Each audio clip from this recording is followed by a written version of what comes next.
সদৌ অসম তঞ্জিম বৰ্ডৰ বছৰেকীয়া পৰীক্ষাত উজলিল ২ নং ভটিয়াখালী হুজাইনিয়া মাদ্ৰাছা। সদৌ অসম তঞ্জিম বৰ্ডৰ বছৰেকীয়া পৰীক্ষাত ১০০% ফলাফলত উত্তীৰ্ণ হয় ২ নং ভটিয়াখালী হুজাইনিয়া মাদ্ৰাছাৰ শিক্ষাৰ্থীসকল। শিক্ষাৰ্থীসকলৰ ২ গৰাকী ষ্টাৰ, প্ৰথম বিভাগত ৩ গৰাকী, দ্বিতীয় বিভাগত ৬ গৰাকী, তৃতীয় বিভাগত ৫ গৰাকী শিক্ষাৰ্থী উত্তীৰ্ণ হয়। আজি উত্তীৰ্ণ শিক্ষাৰ্থীসকলক আদৰণি জনায় মাদ্ৰাছাৰ কৰ্তৃপক্ষই। অহা এপ্ৰিল মাহৰ ৭ তাৰিখে মাদ্ৰাছা খোলা হ'ব আৰু এপ্ৰিল মাহৰ ১০, ১১, ১২ তাৰিখে নামভৰ্তি আৰম্ভ হ'ব। নামভৰ্তিকৰণৰ বাবে মাত্ৰ ১০টা আসন খালী আছে। গতিকে অতি সোনকালেই যোগাযোগ কৰক ২ নং ভটিয়াখালী হুজাইনিয়া মাদ্ৰাছাৰ কৰ্তৃপক্ষৰ লগত। যোগাযোগৰ নম্বৰ হৈছে 9101560892। News desk report, daily time. আলাইকুম ওৰহমতুল্লাহি ওবৰাকাতুহু। ইনশাআল্লাহ আমি সকলোৱে জানো যে অসমত যিমানখিনি মাদ্ৰাছা আছে, হাফিজি শাখা হওক বা খাৰিজি মাদ্ৰাছা, বানাত মাদ্ৰাছা, গোটেই মাদ্ৰাছাখিনি দুটা বৰ্ডত চলি থাকে। এটা হ'ল ৱাল আছাম তঞ্জিমুল মাদাৰিছ কৌমিয়া আৰু এটা হৈছে ৱাল আছাম তালিমি তৰক্কি বোৰ্ড।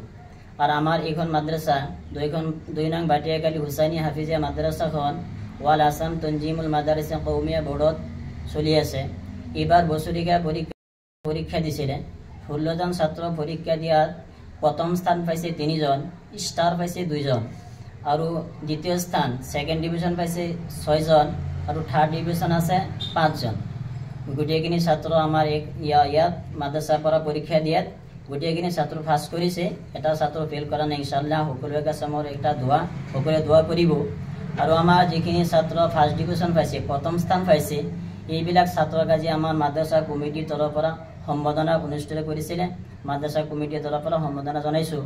আৰু আমি যোৱা বছৰত আমি দেখা পাইছোঁ যে আমাৰ মাদ্ৰাছাখনত বহুত ছাত্ৰ মাদ্ৰাছা খোলা যিখিনি তাৰিখ আছিলে, সেই তাৰিখৰ পিছত বহুত মানুহ ছাত্ৰ লৈ আহিছে, কিন্তু আমি ৰাখিব পৰা নাই।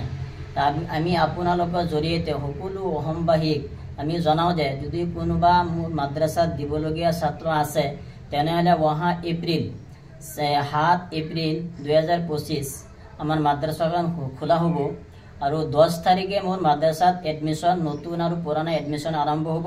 ৩ দিন মাত্ৰ থাকিব। ৩ দিনৰ ভিতৰত আমাৰ মাদ্ৰাছাখন এডমিশ্যন বন্ধ হৈ যাব আৰু এই বছৰ নতুন বছৰত মাত্ৰ 10টা ছিটহে খালী আছে। আমি 10জন ছাত্ৰ ল'ব পাৰিম। গতিকে সকলো মানুহক আমি আহ্বান জনাওঁ, যদি কোনোবা ভাবিছে মোৰ মাদ্ৰাছাত দিব, তেতিয়াহ'লে মোৰ নম্বৰ দিয়া আছে, মোৰ নম্বৰত যোগাযোগ কৰি ইনশাআল্লাহ হৈ যাব। বিগত ২৪-২৫ বৰ্ষত আমাৰ এই ২ নং ভটিয়াখালী হাফিজিয়া মাদ্ৰাছাৰ পৰা অল আছাম তঞ্জিমি বৰ্ডত ১৬জন ছাত্ৰই পৰীক্ষা দিছিল। তাৰে ১৬জনে উত্তীৰ্ণ হৈছে।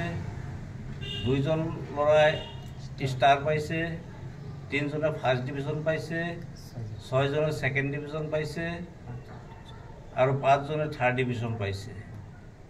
তা আমি এই ভিতৰুৱা গাঁৱৰ এই মাদ্ৰাছাখনৰ ল'ৰা ছোৱালী যে ইমান সুখ্যাতিত উত্তীৰ্ণ হৈছে, তাৰ বাবে আমি সুখী হৈছোঁ।